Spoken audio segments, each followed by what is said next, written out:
Okay, well, thank you so much. We move now to Dalia Salem. All right, thank you so much, members of the committee. Again, my name is Dahlia Salem. I'm a student at Foothill College, and I serve as the president for the Student Senate for California Community Colleges.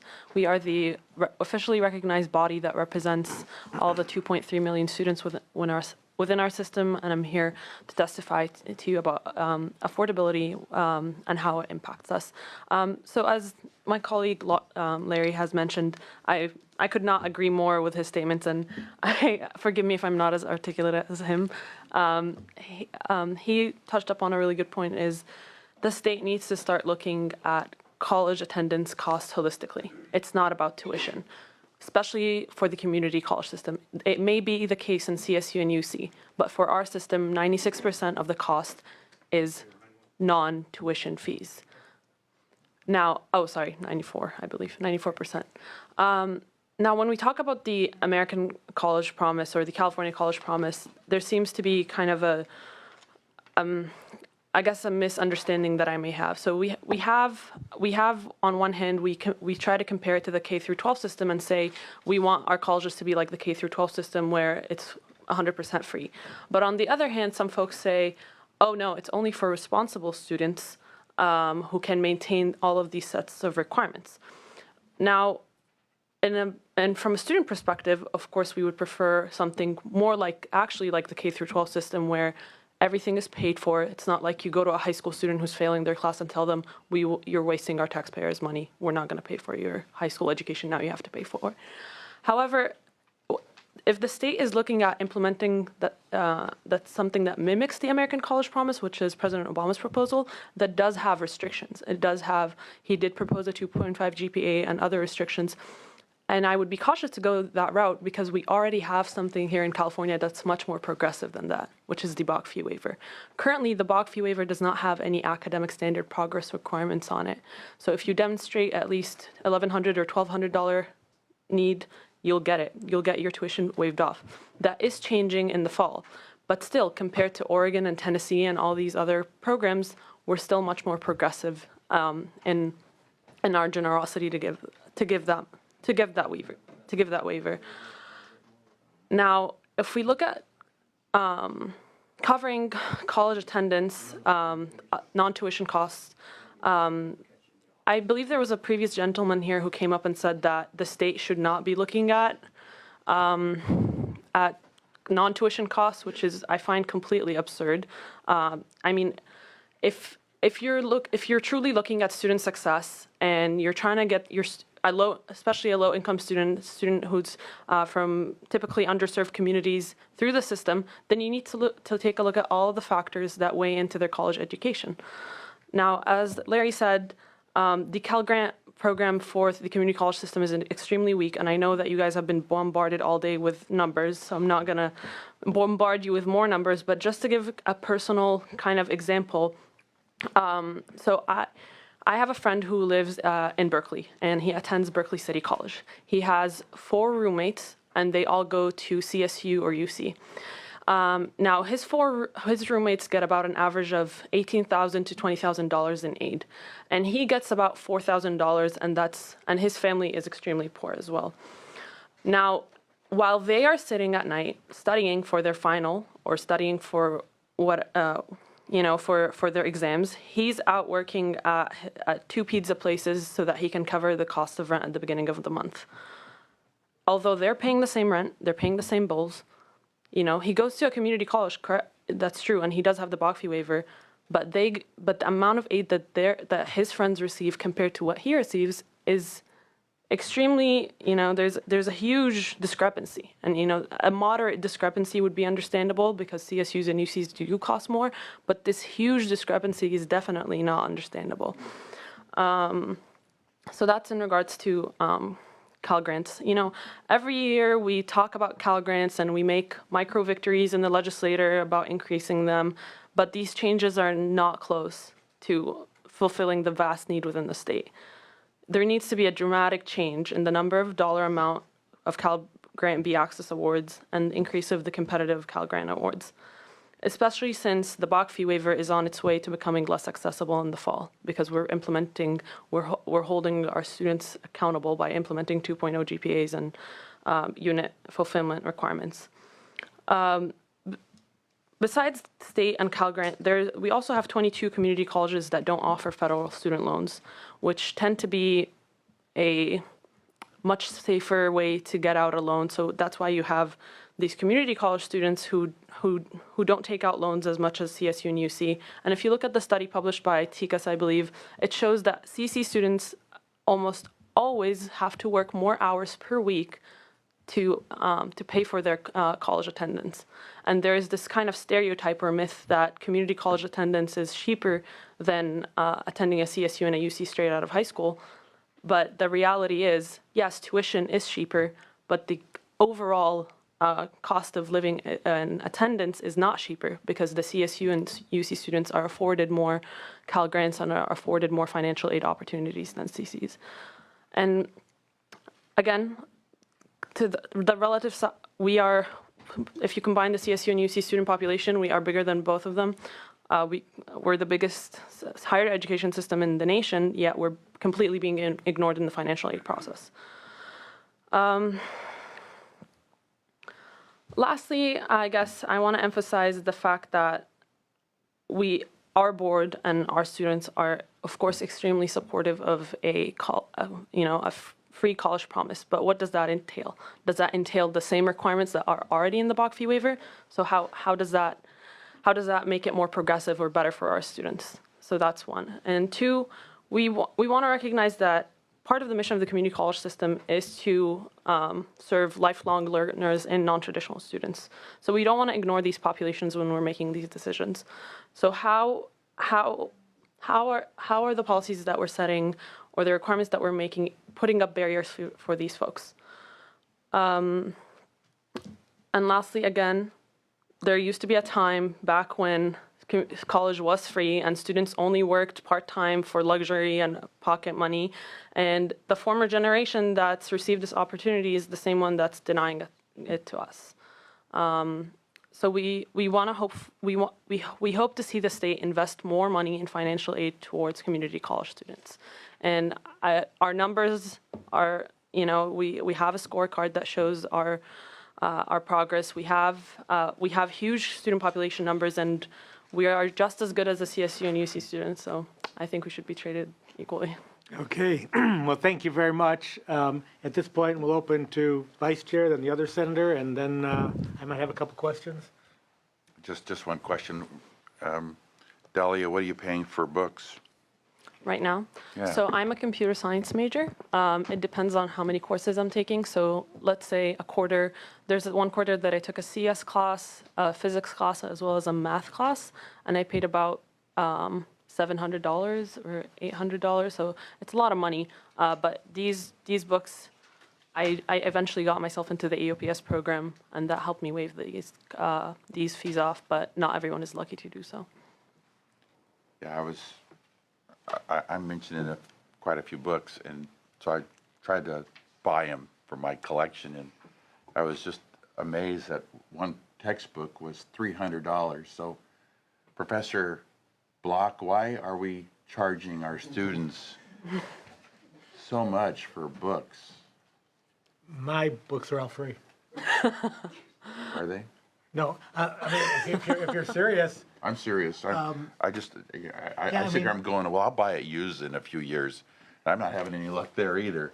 So I'm just wondering it's like almost like some prescription drugs where you're charging certain people a whole lot of money. yeah, I mean, I will likely be introducing a bill in the next couple of weeks that will provide incentive for faculty to create open source textbooks and also create an incentive for faculty to have their students use these open source textbooks. So I certainly think that's an important step in the right direction. Right now, the publishing industry, frankly, is motivated to raise book prices. And the authors, you've got to give faculty something to create quality texts, and they do have a value. And, the value of a textbook is probably as arbitrary as a gallon of gasoline or anything else. It's what the market bears, apparently, and the market's bearing it. But that's not right. I think we need to cut the cost of textbooks. Did you, either of you want to comment on that? I just wanted to say that I know that the Chancellor's office has quite a bit of marketing power. That I mean, it would be a tough battle, but it's not infeasible. To go in and say to the publishers, you can't sell to our system unless you meet these following requirements. Whatever they would be, if like reusable access codes or certain allowing students to use a book for a certain amount of years. I don't know what they would be exactly, but certainly the Chancellor's office holds marketing power. And I would like to see that some of the student equity money being put in the hands of students or the staff that directly help students instead of, administrative bureaucracies and whatnot. So if we can, start maybe a statewide voucher program for students. I know that AB 798 just passed last year, which does incentivize folks for open educational resources, and I know that the governor just put $5 million in zero textbook initiatives in the budget proposal. The work is being done, but I guess I may not feel the immediate change by the time I move out of the system, but hopefully we certainly do appreciate it, and we do recognize that you guys work hard at this. Thank you, Mr. Glizio. Well, just quickly, first, thank you for your leadership on that. I know the governor's budget did have, this is one area, though, where I think California's a little behind, quite frankly. If you look at Washington State, it's no panacea there, but they've really embraced open education resources, and so applaud your leadership on that issue, and we'd be happy to work with you in any way we could. Thank you. Senator Allen, any questions? Few things. Well, I guess my first comment is just we've had a number of student advocates come speak to us, and I just want to compliment you on your poise and control of the understanding of the subject matter. And I'm sure we'll see you up here one day asking questions of future student leaders. But really great presentations, both of you. Let me first of all say that I'm absolutely interested in this book affordability issue. I think it's an extraordinarily important one, and obviously a big part of the story. Would love to talk to you further about that, Senator Block. One question was about, I'm seeing these two different AB bills, and I got to go do the research myself, I suppose, but if you could answer it quickly, Mr. Galizio or Ms. Salem, either.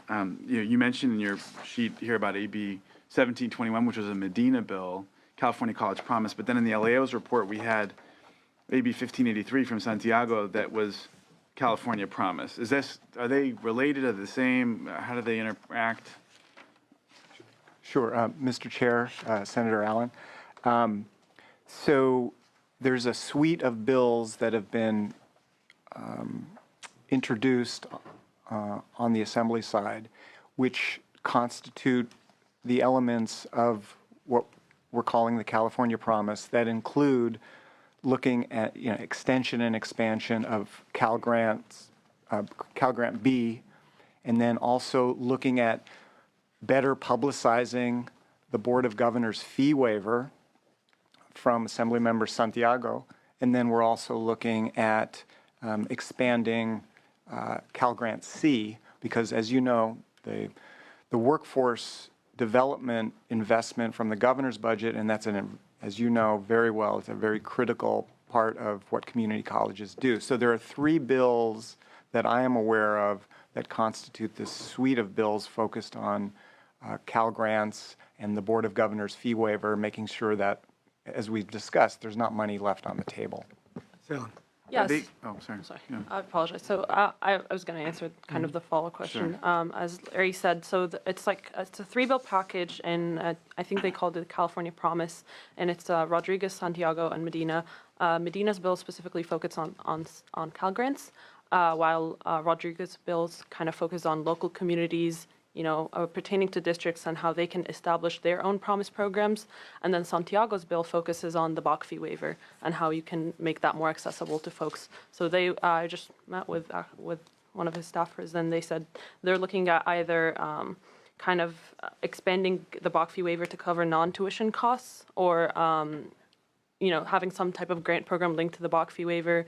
But they're looking to do something with the BOC fee waiver, and that's my understanding. Okay. It's just because the LAO report, presents the Santiago bill right on the same page that it talks about the Tennessee Promise and Oregon Promise, which were the tuition-free model that was discussed earlier. So I was just, but so it's not exactly that. It sounds like it's not. It doesn't call for a radical change to our system. Okay. No, Mr. Chair, Senator Allen, no, it does not focus on eliminating tuition. That one is focused more on, the incredible investment that this state and all of you have done in terms of the Board of Governors fee waiver, but really promoting it is a bigger part of it. Okay. And they're largely spot bills at this point, but they're fleshing out the details. Is that the idea? Okay. The only other thing I would point out, and this is maybe it's reflective of how much things have changed, and maybe you guys have some comments on this, but the original idea, that helps to explain this chart was that, you'd have community colleges all over the state, and that, the vast majority of those students would still be living at home. And so that there would be, that would be the reality for most students going to community college, and that there'd be far fewer UC and Cal State campuses, and that's where people would have to come from other places, and they'd have room and board and lodging and all the expenses supported. So I'd love to hear your thoughts on that, but at least from the master plan perspective and the way we structured the three systems, that was the original idea, and I think that helps to explain some of the numbers on this chart. Mr. Guizio? So, Mr. Chair, Senator Allen, and I do believe that the evidence, and I don't have that evidence with me, but the evidence would bear out that the number and the percentage of people who live within the local community college district that do live at home and are served in that way is quite significant. But you're right, it's certainly not the totality of the population. One of the things that we forget as we talk about students, and many of our students are 20, 22, but of course the median age at a community college, right, is about 28 years old. And people find themselves in a myriad of circumstances. In areas where there are several community colleges, they do what some people call swirling, right? They attend at several different colleges. And then with... The professors are like that, too. Yeah. And then with distance learning, distance education, you have some who are... So, I mean, you're right. I do think it has worked, and it allows that. But then you have... individuals who, for a variety of reasons, don't have a situation at home that is conducive to their well-being, and they need to go elsewhere. So, do you have any thoughts on this issue? Yeah. I mean, every community has a local community college district. Correct. Unlike every. So kind of as you are correct, that was the original idea and how it was originally set up, but I can confidently say, I don't have the numbers myself, I don't know if you have the numbers on you right now, but I can confidently say that the vast majority of the students that I meet are non-traditional, or that folks who don't live at home, especially with the median age being 28, those folks are not living at home. Those folks are struggling to make ends meet for their rent month to month, and that it's the reality of the students. They may be even struggling more than the CSU and UC student who typically comes out of high school and is supported by their parents. And usually CC students are not, don't have the same situation. Thank you, Eddie. Go ahead. I guess my question, maybe Mr. Galizio has this data, but do you know how let's say the percentage of students not living at home or the median age? I'll actually be interested in both of these. Do you have a sense of the historical trend since 1960 on those two key factors of community college student population? So median age and percentage not living with their parents. So, Mr. Chair, Senator Allen, you might see the deer in the headlights look in my eyes right now. I do not have that data. However, I would surmise that either the Chancellor's office or the RP group, I bet that data exists, and we can get that for you. I'd love that. I mean, for your information, I'm just, Anita pointed this out to me on page 3 of the LAO report. It says that currently 42% of our community college students live off campus not with family. So that's where the current numbers are. It would be interesting to see. Historically, if Yeah, that's changed, historically, it would. It would. And with the age being 27, average age, when they live, what says now with family, a lot of students are living with family, but their kids, as Right. opposed to their parents. Their new family. Yeah, and I'm not sure where they're counted in that 42%. Yeah, that would be interesting. I Yeah. don't know either. It'd be interesting to get some clarification from Leo. Is that it, Senator? Yeah, I appreciate it. Thank you. Guys. Okay, yeah, we're going to have public comment in a moment. I have one common question. Clearly, I've heard that you're most interested in the state being able to help with the living expenses, textbook costs, et cetera, which is the larger part of what a student has to pay at if they're a community college student, and expanding Cal Grant B and C and some of the other bills in the Assembly. I wouldn't give up the fact, I don't think it's mutually exclusive. I wouldn't give up on free 2 years of college plus getting the additional Cal Grant support. And to me, that's contingent upon the federal government doing what the president has promised he will try to get the federal government to do, which would result in more than enough funding for California to cover the 2 years and then some to help with our Cal Grants. Exactly, and that's what I'm thinking. If the federal program does work out, then we can offset that cost and pour that money into strengthening need-based financial aid like Cal Grants. And I definitely do agree with your sentiment, Senator Block. Well, thank you both. Appreciate Thank the you. testimony. Thank you so much. Thank you. At this point, if any members of the public wish to address the committee, please come on up, fill these 4 chairs in front of us. You'll each have 2 minutes to make a presentation. So no one else is coming forward, then we'll give you 3. And if any members who've been here for this meeting wish to submit any written comments to the committee, either today through the sergeant or in the future through the staff, please do so. But go ahead, state your name, and you have 3 minutes. Hi, my name is Ilsa Mimes. I'm a student at Ventura College, and I'm a little new to this, so please stay with me. First of all, I would like to say that I'm actually a Ventura College Promise kid. So for my first year at Ventura College, and it was actually what convinced me to attend, my tuition was paid for. But I would like to say that starting at college, the cost of living expenses, textbooks, usually outweighed the cost of tuition. So if we break it down for about a semester, if you're being full-time, about 12 units, it costs you about $552 to pay for tuition. On the other hand, textbooks will probably cost you about the same, $300 to $400 for 4 classes easily. And if you're taking math or science, those numbers, the cost of textbooks goes way up. If you're living on your own, conservatively, if you can find a good place and maybe you're sharing a room, it costs you about $500 a month for rent, which for a semester would probably be about $2,500. Put that with textbooks, you're talking about $3,500 for just textbooks and transportation and maybe rent, when tuition is about $552. And I think throughout the conversation here, we've understood that the cost of living is usually higher than the cost of tuition. I do want to share something because there was a comment made earlier about the FAFSA. I have been living in the same house for about 15 years. I'm 21. I moved there when I was about 5. My parents bought it for about $228,000. They made about $100,000 a year. Before the recession hit, we were going to move to Arizona, and they put down a second mortgage on the house. Well, then the recession came around and there was no more discussion about moving. There was no more discussion about finding jobs over there. It was more just crossing our fingers and hoping they kept the jobs they had. My parents, because they took out the second mortgage on the house, now owe $338,000 and had to foreclose on the other property. And since I started community college, I started working when I was about 18 to help with the cost of expenses, because with the mortgage and car payments, my parents couldn't really afford to help me with tuition or textbooks.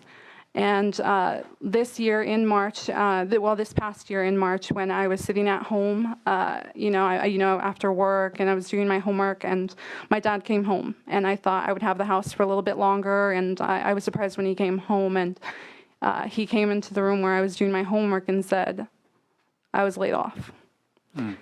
I was already paying for my tuition, my textbooks, cost of living expenses, And I asked him, are you joking? Because when the recession hit, we were talking about, crossing our fingers, hoping they don't lose their jobs, it can happen. So it took a moment to sink in. I don't get financial aid.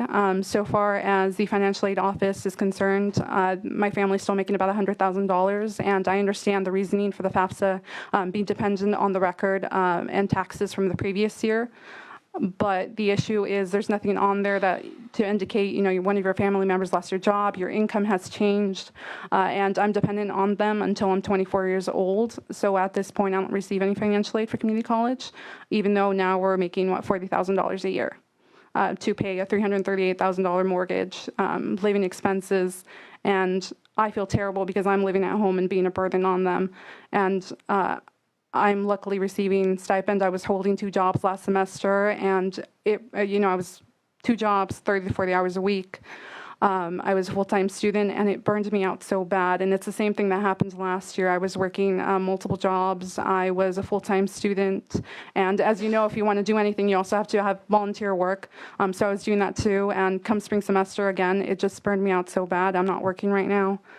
I have 2 classes. Luckily, I made it. I finished my AA, so I'm only taking 2 classes right now. I was going to take 4, but we couldn't afford it, so I dropped the other 2 classes, and I got the refund back.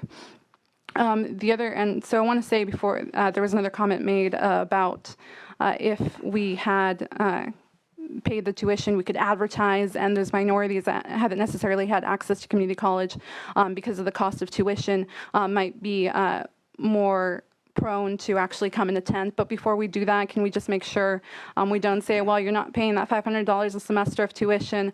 Oh, by the way, here's like $3,000 that you have to pay for textbooks and tuition, for textbooks and living expenses and transportation. Because knowing so many people that work 40 hours a week, paying to live and paying for your education and studying at the same time is really hard to do. Well, thank you for your testimony, and your situation obviously is a tough one to be in.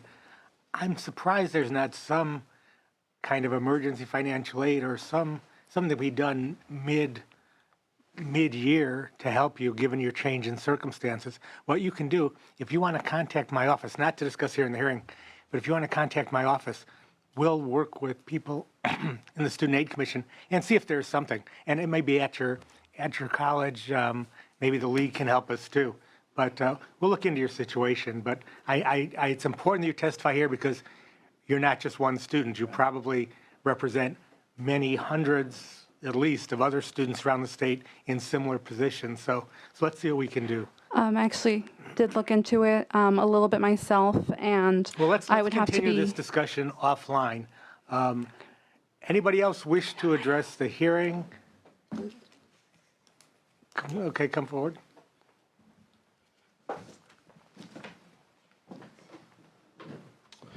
Hello, everyone. My name is Victor Costa. I'm a student at City College San Francisco, and I live out in Berkeley, California.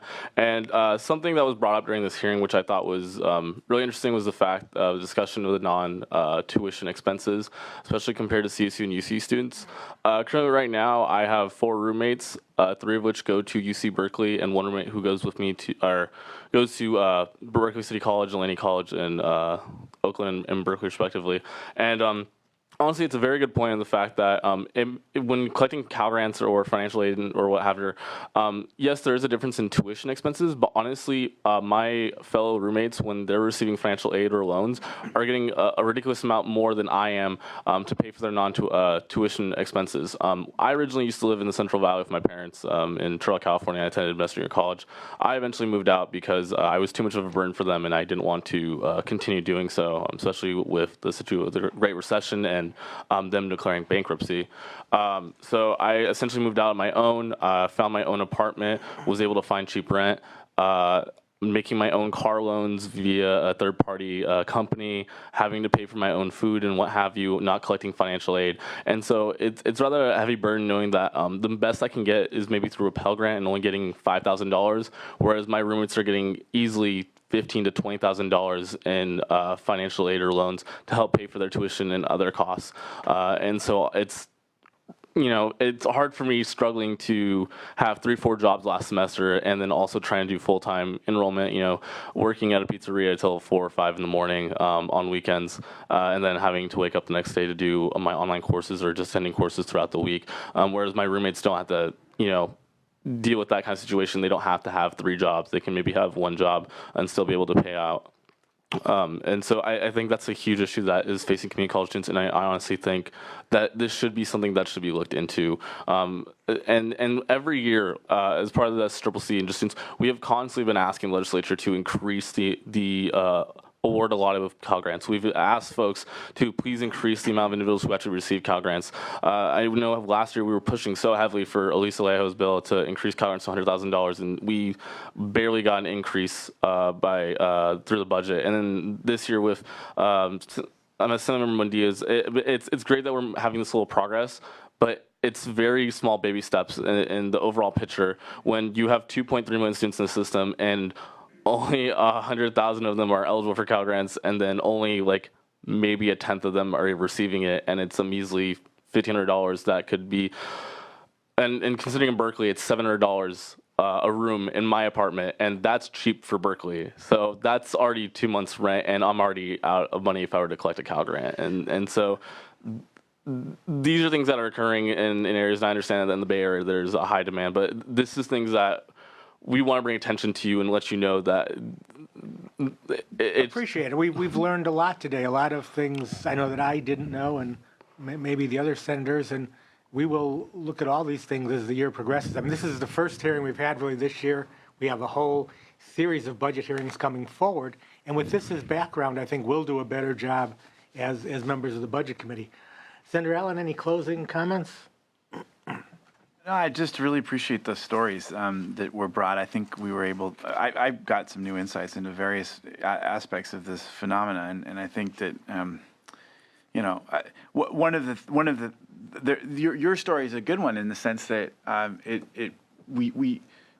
there's so many follow-on impacts of the recession, and you know, so many people who lost jobs, and then their kids then leave because they feel like they don't want to put a burden. But then, of course, you're then taking on a whole other set of responsibilities and burdens on yourself when you don't really have the wherewithal of the means to do it.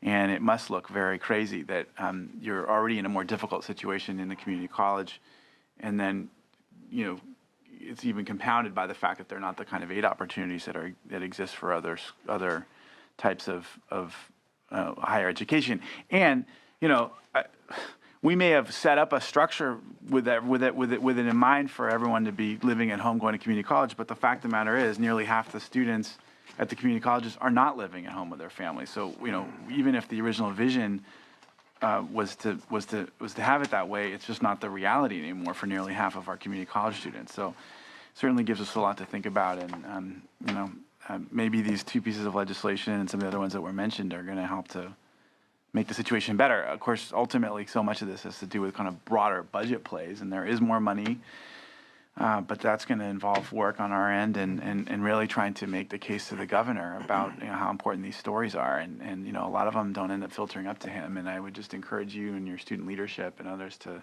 really always think about ways to make the case to him and to his folks.